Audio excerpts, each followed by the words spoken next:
누가복음 57번째 말씀 함께 나누고 있습니다. 조롱받는 십자가 위에서 선포되는 구원이라는 제목으로 함께 말씀 나누겠습니다. 지금 계속해서 예수님의 고난 그리고 십자가의 길을 살펴보고 있습니다. 겟세마네에서 예수님께서 이 성전 지도자들에 의해 잡히시고 재판을 받으시고 조롱받고 이제 십자가에 달리는 이 여정 속에 계속해서 반복적으로 나타나는 키워드는 핍박과 멸시와 조롱입니다.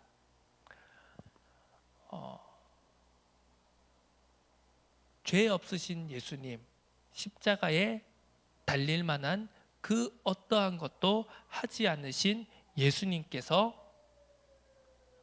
조롱받고 그리고 억울한 누명을 쓰고 멸시와 천대를 받고 오늘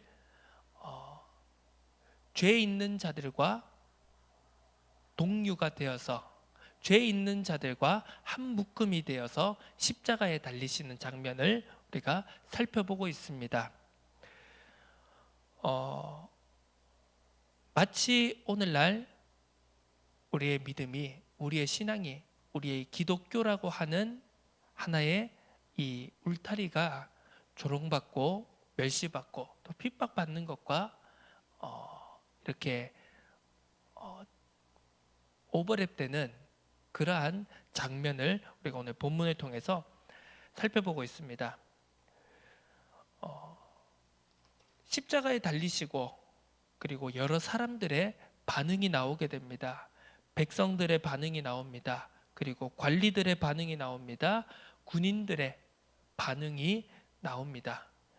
이 모든 사람들이 십자가를 바라보며 십자가에 달리신 예수를 바라보며 저각각의 각기 다른 마음과 생각을 가지고 또 그것이 나타나고 있습니다.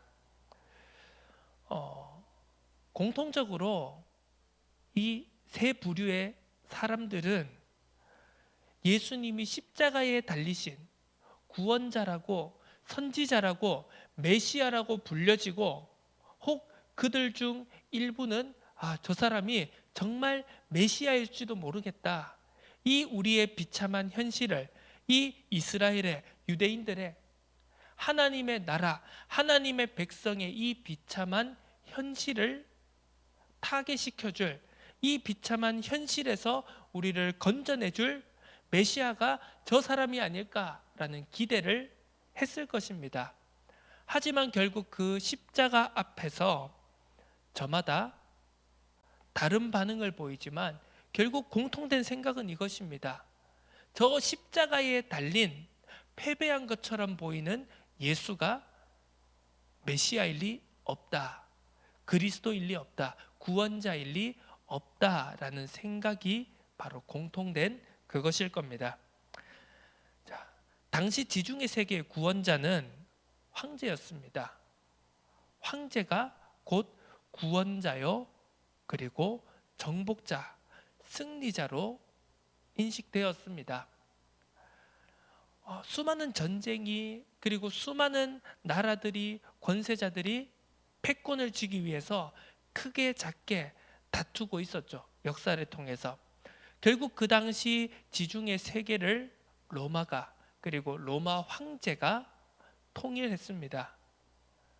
그리고 로마 황제의 강력한 힘으로 로마 제국의 강력한 힘으로 어떻게 보면 세상의 질서를, 세상의 안정을, 평화를 이루어낸 것처럼 보였습니다. 그렇기 때문에 수많은 사람들은 그 지중해 세계에 있던 수많은 사람들은 황제를 승리자로, 구원자로 그리고 황제를 복음, 유앙겔리온이라고 받아들였습니다. 그러한 사람들의 인식에서는 이 예수님이 도저히 구원자로 메시아로 보여지지 않았던 것이었겠죠. 자, 백성들의 반응은 어땠습니까? 서서 구경했다고 했습니다. 뭐 이 앞서서 우리가 살펴본 본문에 따라서 이 선동당한 백성들도 있었고, 그래서 이 자신들의 지도자들에게 선동을 당해서 예수를 십자가에 못 박아라, 바라바를 놓아주고 예수를 십자가에 못 박아라는 그 선동에 휘말린 사람들도 있었고, 그리고 우리가 지난주 살펴본 것처럼 가슴을 치며 울며 애통해하는 여인들의 큰 무리처럼, 야, 저분이 저러한 일을 당하실 분이 아닌데 어쩌다 이 지경이 되었냐라고 한탄을 맞지 않는 그런 부류들도 있었고요. 하지만 오늘 그런 것들, 모든 것들이 종합적으로 모아져서 오늘 백성들의 공통되는 반응을 본문에서 기록했을 때는 서서 구경했다라는 그 단어로 정리할 수가 있겠습니다. 한마디로 뭐 완전한 반대도 하지 않고 그렇다고 완전히 변호하지도 않는 어중간한 방관자의 입장에 있었다는 것이겠죠. 왜? 어떻게 보면 너무 낙심했을 겁니다. 많은 사람들이 야, 진짜 고아와 과부들을, 그리고 죄인들의 친구가 되어주고 병자들의 치유자가 되어줘서, 그리고 정말 은혜로운 하나님의 말씀을 선포하면서 야, 정말 이스라엘에 메시아가 오셨다라고 기대했을 수많은 사람들이 얼마나 낙심했겠습니까? 그 십자가를 지고 십자가에 달리신 모습을 보면서요. 그래서 그 좌절과 낙심 속에서 아마 그들은 허탈하게 그냥 바라보고 있을 수밖에 없었을 것입니다. 자, 또 한 무리의 사람들이 나오죠. 관리들입니다. 바로 백성의 지도자들, 성전의 지도자들, 관리들, 통칭하는 그런 표현 아니겠습니까? 관리들은 어떻게 했습니까? 비웃었다라고 했습니다. 저가 남은 구원하지만 자신을 구원할 수가 없구나. 당신이 만약 하나님의 택하신 자 그리스도이면 자신도 구원할지어다. 바로 그 말이지 않습니까? 야, 네 문제도 해결 못하는데 네 그 현실도, 네 그 질병도, 육신의 질병도, 너의 그 문제도, 너의 가정의 문제도, 너의 현장에서의 문제도 해결하지 못하면서 네가 무슨 복음을 전한다고 하느냐? 어떻게 보면 우리가 쉽게 들어볼 수 있는 말 중에 하나일 것입니다. 그래서 말합니다. 너를 먼저 구원하고 남도 구원하는 구원자라고 말해라 라는 것입니다. 이것은 무엇입니까? 그 당시 사람들의, 그 당시 유대인들의 아주 밑바탕에 깔려있는 신앙관을 잘 표현하고 있는 것입니다. 자신들이 지금 너무나도 어려운 현실 속에 처해 있습니다. 하나님의 백성, 하나님의 나라라고 불리는 이스라엘이 지금 강대국들의 소나기에 이리저리 휘둘리고 있는 그런 암울한 현실 속에서 강력한 지도자, 강력한 구원자, 세상이 말하는 어떻게 보면 로마 황제와 맞대어 겨룰 수 있는 그런 카리스마 넘치는 구원자를 그들은 원했던 것이죠. 그러면 자연스럽게 무엇입니까? 우리의 구원자는, 우리의 메시아는 저렇게 십자가에 매달려 비참하게 죽어가는 그러한 모습이어서는 절대 안 되는 것입니다. 성경을 통해서, 하나님의 말씀을 통하여서 계속 선지자들을 통하여서 예언되어지고 그들에게 주어졌던 그 하나님이 말씀하시는 구원, 하나님이 말씀하시는 복음, 하나님이 말씀하시는 메시아가 아니라 우리의 지금의 현실을 타개시켜줄 그러한 세상적인, 육신적인 강력한 메시아를 원했던 것입니다. 그러한 기준에서 볼 때 전혀 이것은 자신들이 원했던 결과가, 자신들이 원했던 모습이 아닌 것이죠. 자, 이것은요, 오늘날 우리들의 신앙 속에서도 어떻게 보면 무의식적으로 기저에 짙게 깔려있는 승리주의, 그리고 정복주의 신앙관과도 일맥상통한 부분입니다. 신학적으로 바라본다면 하나님이 번성하고 성장하게 하시는 것이 육신적인 눈에 보이는 부흥이 바로 하나님이 부어주시는 복의 증거다라고 바라보는 번영 신학과도 일맥상통한 부분인 것입니다. 많은 사람들이 그러죠. 전도도 안 되면서 교회 100명도 못 넘기면서 성장도 못하면서 부흥도 못하면서 무슨 말을 할 수가 있느냐? 그러면 큰 교회 그리고 많은 응답과 많은 성장을, 많은 눈에 보이는 육신적인 결과를 이룬 사람들, 신자들, 목회자들, 지도자들의 말만 옳다라는 얘기가 되는 것이겠죠. 하지만 지금 성경은 그것을 말하고 있지 않습니다. 성경은 일관되게 성전 지도자들이 하나님의 뜻에 벗어난 것을 책망하고 있고, 그러면서 나사렛 목수인 바로 아무것도 아닌, 그들의 입장에서 볼 때는 아무것도 아닌 예수라고 하는 한 사람의 선포하는 것이 바로 하나님의 말씀이다, 복음이다라고 계속해서 복음서는 우리에게 선포하고 있는 것입니다. 눈에 보이는 응답이, 눈에 보이는 열매가, 결과가 하나님의 뜻이라는 증거가 절대 아니라는 것입니다. 자, 물론 그렇다고 해서 우리가 성장하지 말아야 된다, 우리가 뭔가 부흥하지 말아야 된다, 양적 성장을 추구하지 말아야 된다라는 뜻이 절대로 아닙니다만, 그것만이 하나님이 주신 축복의 증거다라고 바라보는 시각은 절대 성경적이지 않다는 것을 우리는 분명히 생각해 보아야 됩니다. 자, 우리가 흔히 말하는 333년 AD 333년 이후 기독교가 공인되고, 기독교는, 우리의 신앙은 어떻게 보면 역사적인 세계적인 주류의 반열에서 한 1700여 년간을 이어져 왔습니다. 그러면서 그 역사를 통하여서 우리의 신앙에 깔려있는, 우리의 저변에 깔려있는 신앙관이라는 것은 승리주의입니다. 십자가의 승리를 말합니다. 그리스도의 승리를 말합니다. 다스리고 정복하고 생육하고 번성하라는 그 말을 붙잡고 우리의 신앙은 이제까지 이어져 왔습니다. 그런데 오늘 이 본문을 통해서 하나님의 말씀이 우리에게 전달하고자 하는 것은 승리만이, 정복만이 하나님의 뜻이 아니라는 것을 우리는 분명히 생각해야 됩니다. 물론 지금 우리가 지금 이 한국 교계의 전체적인 우리 흐름을 본다면 세상에 이 교회를 반대하고, 그리고 이 교회와 가정을 무너뜨리고자 하는 악법을 막는다라는 취지로 지금 수백만의 성도들이 이제 한 자리에 모여서 연합 예배를 드린다고 합니다. 물론 좋은 취지인 것 같습니다. 하지만 꼭 그렇게 광장에 모여서 수백만이 숫자로 무력 시위하는 것처럼, 그렇게 어떻게 보면 그것이 세상적인 방법 아닌가요?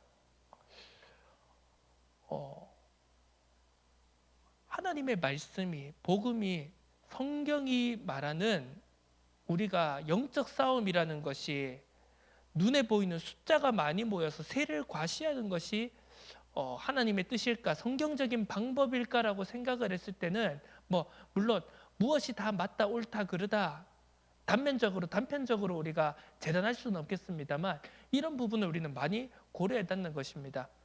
어떻게 보면 우리는 너무나도 승리주의에, 정복주의적인 신앙관에만 매몰이 되어져서 어떻게 보면 지금 우리가 처해 있는 엄혹한 현실을 회피하고 있는 것은 아닌지, 외면하고 있는 것은 아닌지 생각해 볼 필요가 있습니다. 지금 그렇게 우리가 세를 과시하고 막 많은 사람들이 모여서 시위를 하는 것처럼 할 때 과연 그것이 믿지 않는 사람들에게 어떻게 비춰질 것인가, 그리고 그것이 과연 진짜 하나님의 영광을 나타내고 그리고 정말 조롱받고 멸시받고 비난받고 있는 우리의 신앙을, 이 현실을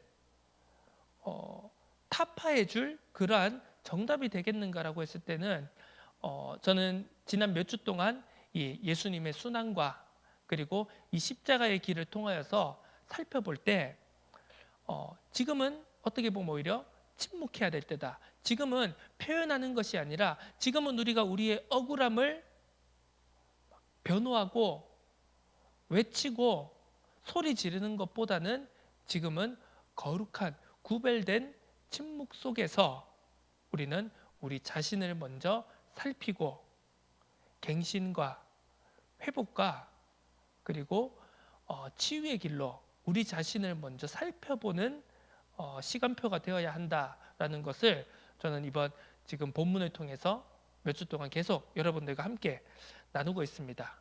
승리주의, 정복주의 신앙관에서 우리는 먼저 벗어날 필요가 있습니다.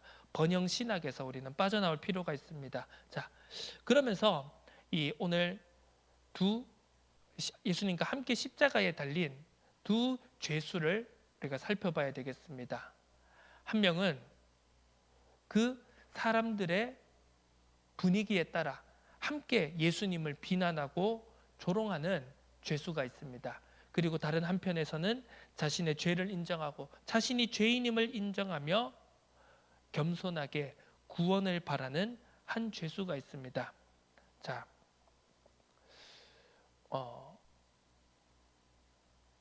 우리는 예수님을, 우리는 구원이라고 하는 것을, 복음이라는 것을 어떻게 바라보고 있습니까?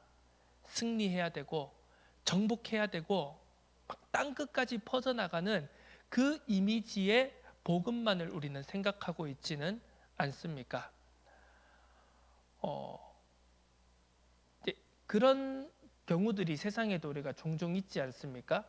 뭔가 이제 내가 어떤 사람을 흠모하고 추종하고 따라간다고 할 때 대부분 그 사람의 내가 지지하고 내가 따라가고 내가 추종하는 사람이 말하는 의도하는 그대로를 따라간다라기보다는 내가 바라는, 내가 원하는 지도자상을, 내가 원하는 어떤 상을 이제 내가 믿고 지지하고 따라가는 사람에게 투영해서 내가 믿고 내가 지지하고 내가 추종하는 사람은 이러한 모습이어야 해라는 그러한 모습을 가지고 어떤 한 사람을, 지도자를 따라가는 경우가 많습니다.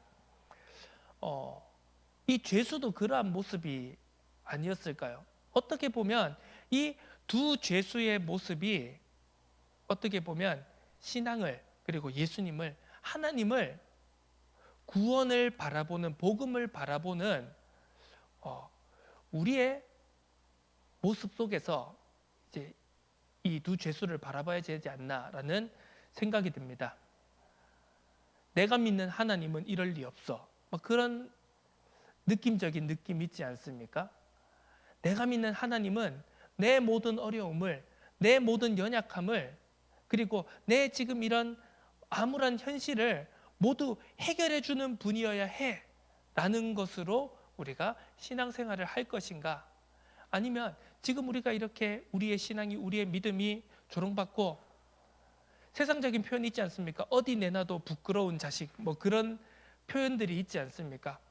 정말 내가 하나님 믿는다고 하는 것이, 내가 교회 다닌다고 하는 것이, 내가 예수 믿는다고 하는 것이 막 그렇게 세상에 막 내놓고 믿지 않는 사람들에게 교회에 대해서, 신앙에 대해서, 믿음에 대해서 호의적이지 않는 사람에게 자신감 있게, 자부심 넘치게 말하기가 점점 힘들어지고 있는 이 시대 속에서 우리는 어떤 마음을 가지고, 어떤 중심을 가지고 신앙생활을 해야 될 것인가, 우리의 하루하루를 그리스도인으로서 살아가야 될 것인가를 생각해 볼 필요가 있습니다. 자, 어떻게 보면 많은 신앙인들이 지금 이 예수님을 함께 조롱하고 비난하는 데 편승하는 그러한 신앙인들이 점점 많아지고 있지 않나 생각을 합니다. 그러면서 교회를 비난합니다. 신앙을 비난합니다. 잘못된 현실과 시스템을 부조리를 비난하고 조롱하는데 함께 편승합니다. 뭐 목사가 잘못됐다, 장로, 권사, 집사가 잘못됐다, 교회 시스템이 잘못됐다, 아니다, 뭐 교단이 잘못됐다, 이런 뭐 총회가 잘못됐다, 노예가 잘못됐다, 이런 구조가 잘못됐다. 그런데 물론 그것도 다 맞는 말입니다만 우리가 그것보다는 우리의 자세라고 하는 것은, 우리 각각이 가져야 될 자세와 중심이라고 하는 것은 어떻게 보면 오늘 자신의 죄를 겸허하게 인정하고 당신의 나라가 이를 때 나를 기억하옵소서라고 하는 이 죄수의 중심이 어떻게 보면 오늘날 우리가 가져야 되는 자세가 아닐까라는 생각이 듭니다. 말씀을 정리하도록 하겠습니다. 흔히 우리가 그렇게 표현합니다. 상투적으로 표현합니다. 복음이 사라져간다. 복음이 사라져가는 시대를 우리가 살아가고 있다라는 그런 표현을 상투적으로 쓰곤 합니다. 하지만 우리가 분명히 놓치지 말아야 될 것은 역사적으로 봤을 때요, 어느 시대나 복음이 하나님의 참된 뜻이 세상을 가득 메운 적은 없다는 것입니다.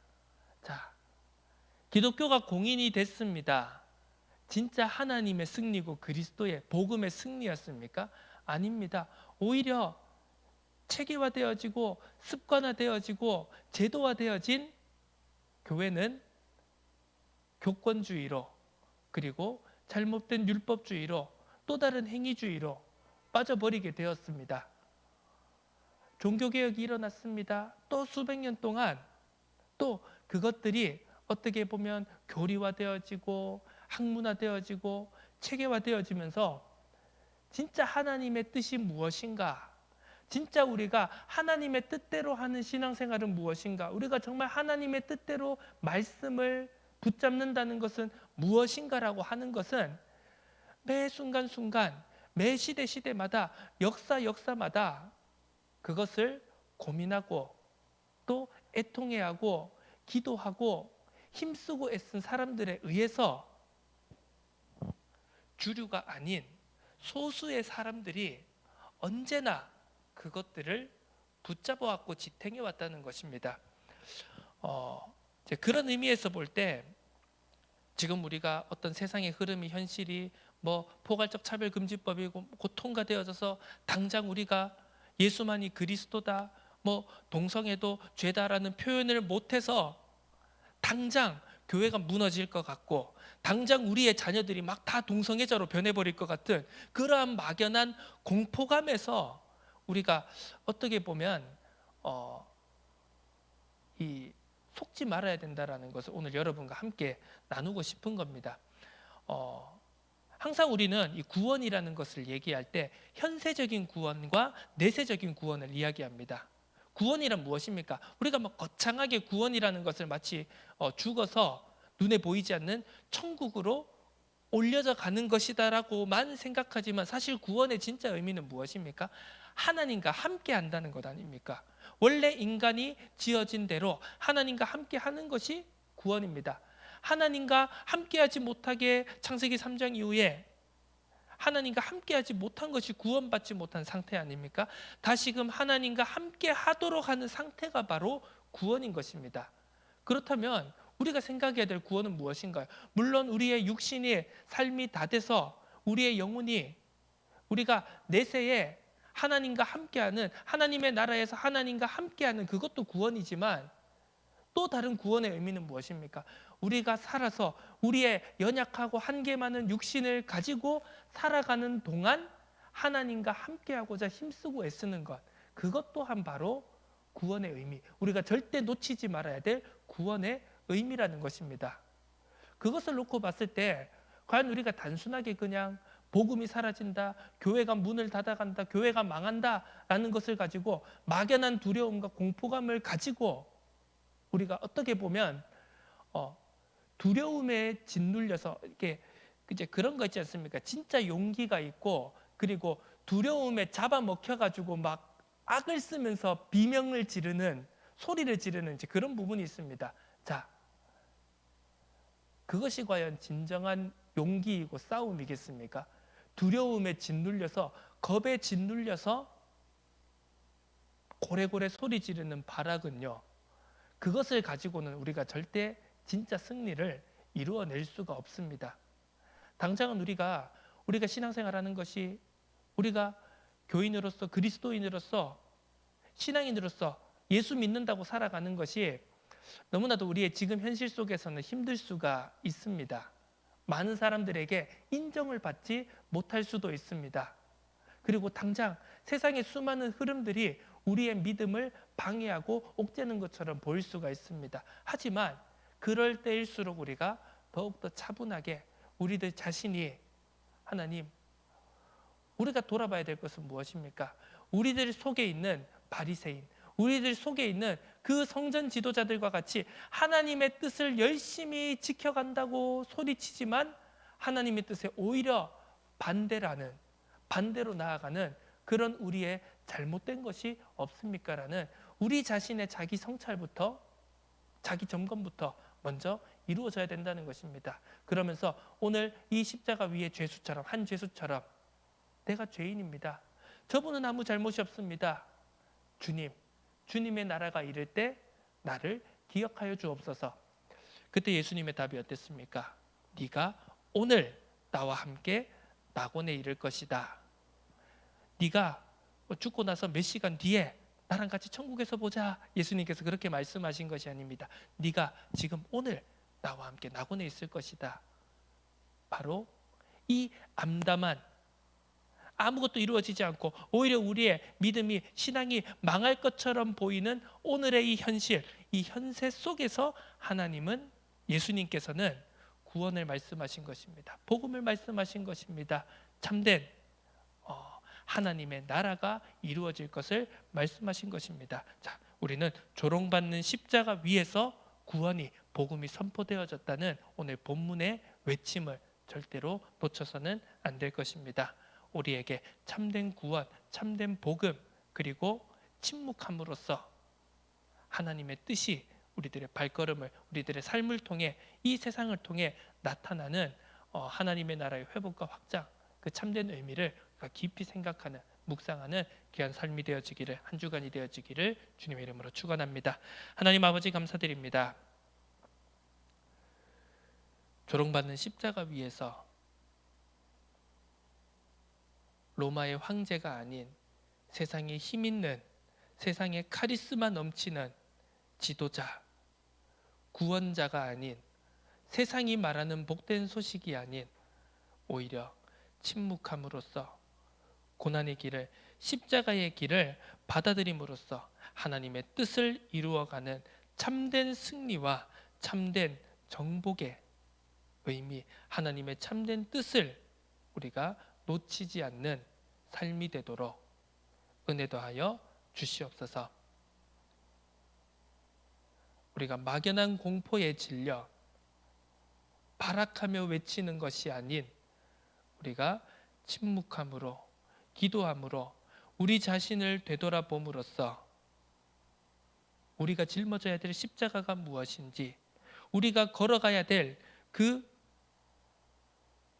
갈보리산을, 골고다를 올라가는 그 길이 무엇인지, 그것으로 어떻게 하나님의 뜻을 이루어갈 수 있을 것인지, 어떻게 하나님의 나라를 회복하고 확장해 나갈 수 있을 것인지를 우리가 함께 고민하고 기도하고 서로 교제하는 은혜의 공동체가 되어질 수 있도록 역사하여 주옵소서. 감사드립니다. 살아계신 예수 그리스도의 이름으로 기도드립니다. 아멘.